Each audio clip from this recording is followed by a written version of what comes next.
So now I'm still on Koh Phangan, and I just take part in a great session on bio-development with this nice and sexy guy, David Goodman. Yeah. And we get to know each other last year. I always was there in one of your sessions and was really impressed. Give us a short idea, what is bio-development? Yeah, it's really hard to describe. It's ways of creating moments in time that are exceptional. Moments when you wake up, moments, when you wake up in the morning and think, this was why I got out of bed this morning. This was something that made my life exceptional. So it's when the boring disappears and life becomes or has that amazing quality that you know it can have, but very often doesn't. And it's a way of coming together as a group of adults to create an environment in which that happens, which intense experiences can happen. Very often emotional, not necessarily for any reason, but often simply for the beauty of the moment. So, and I experienced really astonishing situations between people who don't even know each other before in a quite short period of time, and I always think, why shouldn't we be able to have business meetings and other ways of communication with parts of such a quality? Yes. Just give a short idea, what is the essence of the quality you like to share with people, you'd like to inspire people to? Big question in a short moment. It's a big question. I think one of the essential qualities is simply showing up how you are in terms of how you feel in the moment. And one of the reasons why people can start to relate together so quickly is that we tend to take off the masks of the usual ways of relating. We begin with laughter and with games and with sometimes quite intense exercise, because that puts us into a space of being open to new things, and it's something that we generally feel comfortable with. We generally feel it's okay to laugh together, to some extent play together, and to sweat together, And once you've had that experience, you can then take it further by creating situations where people need to or simply show up as how they are. And so what I often say to people is that what's really blocking you as an amazing communicator, for example, or as a successful manager, or simply as a successful human being in your life, whether it's in relationships or whatever, one of the things that's really blocking you is whether you're willing to be seen with the emotions that you're feeling. And most people are not, especially when it comes to something like tears. And yet tears are the doorway to so many things. We don't necessarily cry because we're upset.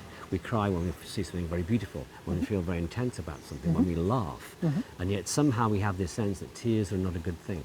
So if you're prepared to be seen with some tears, or be prepared to be seen how you're feeling and be okay with that, the level of trust that is created in the people with you is just off the charts.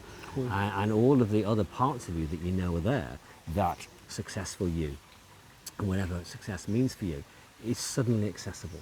But if you block that, everything else is blocked. As I said in the class, you can't think to yourself, well, I'm going to have my leadership up at 100%. I'm going to have my capacity to inspire up at 100%.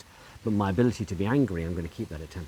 My ability or my willingness to be seen as being vulnerable, can I keep that down to 10%? It doesn't work. As soon as you limit yourself in one way, everything comes down to that 10% level. So you need to be prepared to be vulnerable. Very wise. Yes. Very good.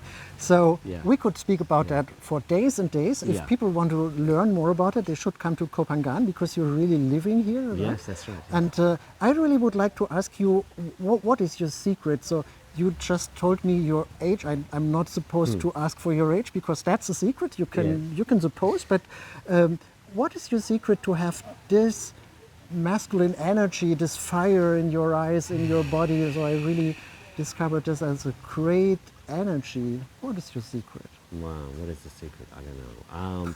I think in a way what I just said, it's being willing to be emotional, and that from that comes that sense of spontaneity, that sense of aliveness in life. It's not blocking your emotional expression. I think that is probably the key part.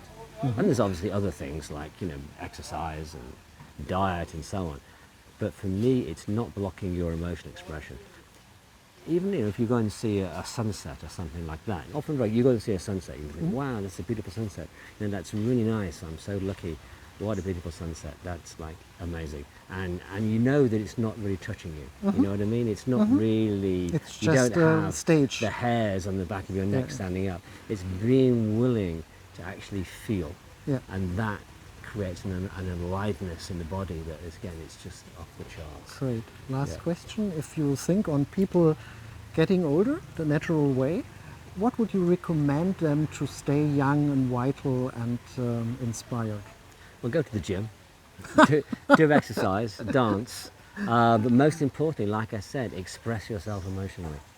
You may have spent your whole life not fully expressing the emotional person that you are. Yeah. Go and do something, go to a workshop, go and do some primal therapy, come and do some biodance or biodevelopment. Do something which allows you to express yourself. Great. That's a real spark of wisdom. Yeah. Thank you very much, David. My pleasure. Really great, and I'm really happy to be able to share that with my audience. And I Yeah. think people, guys out there, that's a great experience to get to know him deeper and to learn and to express and to experience things like I just was allowed to do twice. Thank you very much. My pleasure. My Great. pleasure.